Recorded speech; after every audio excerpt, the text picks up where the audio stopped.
Okay, good afternoon class.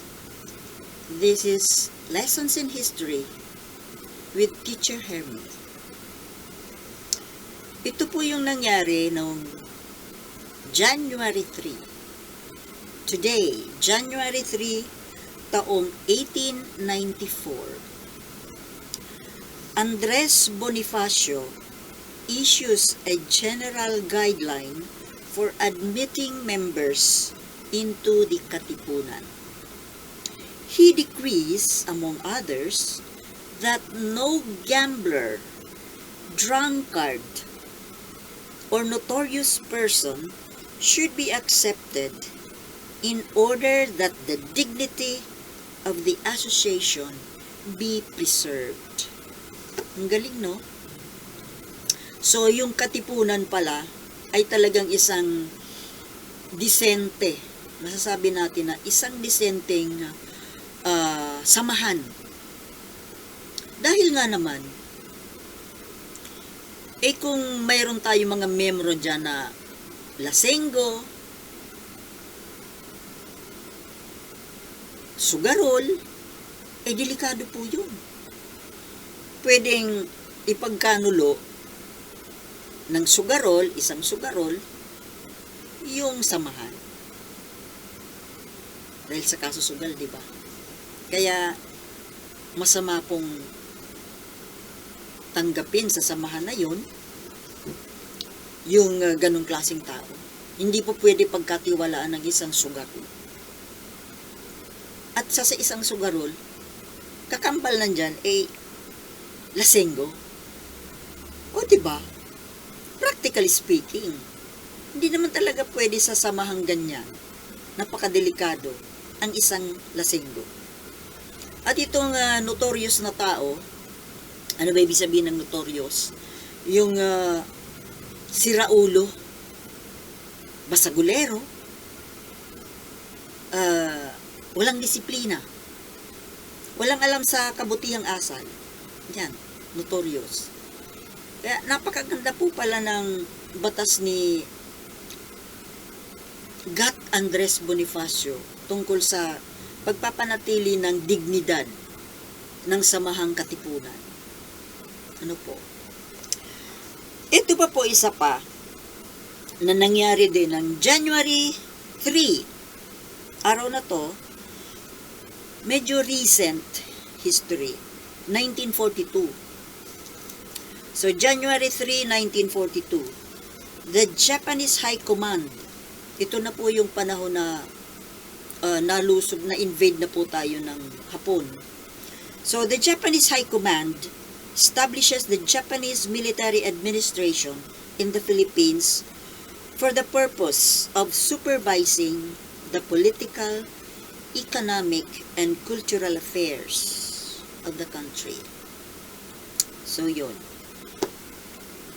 Napasok na tayo ng Japanese 1941, yung December 7, 1941, yung Pearl Harbor bombing.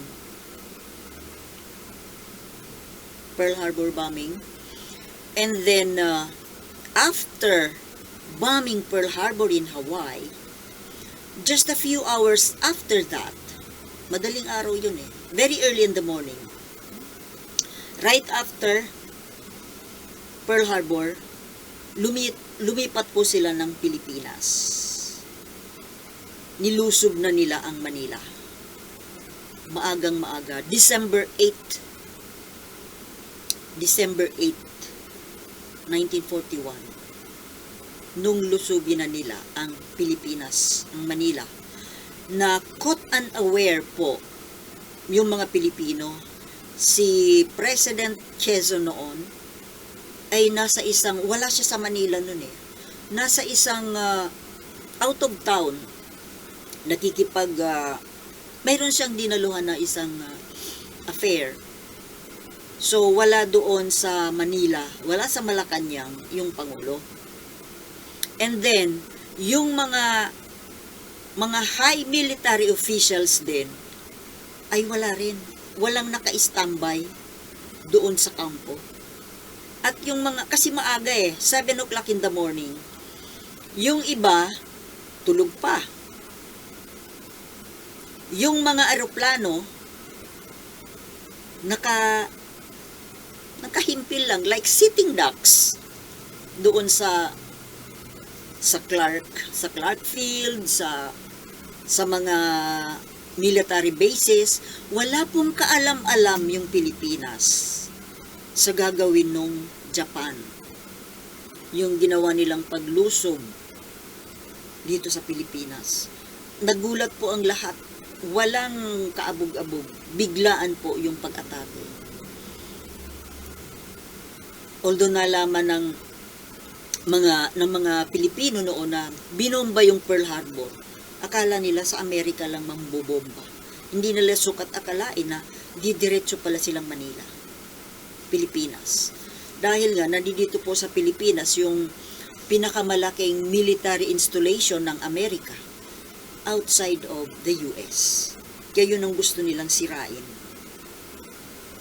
Kaya, kumbaga, caught unaware po yung ating mga government officials and military officers doon sa pag-ataking yun. Kaya madali po tayong nalusob ng Hapon. So, yun po ang pangyayari sa ating history. On a day same as this, December 3. Okay? So, we will have some more of this, lessons in history, with Teacher Hermie tomorrow and the following day and every day. So once again, this is a reminder. Those who do not learn from the past are condemned to repeat it.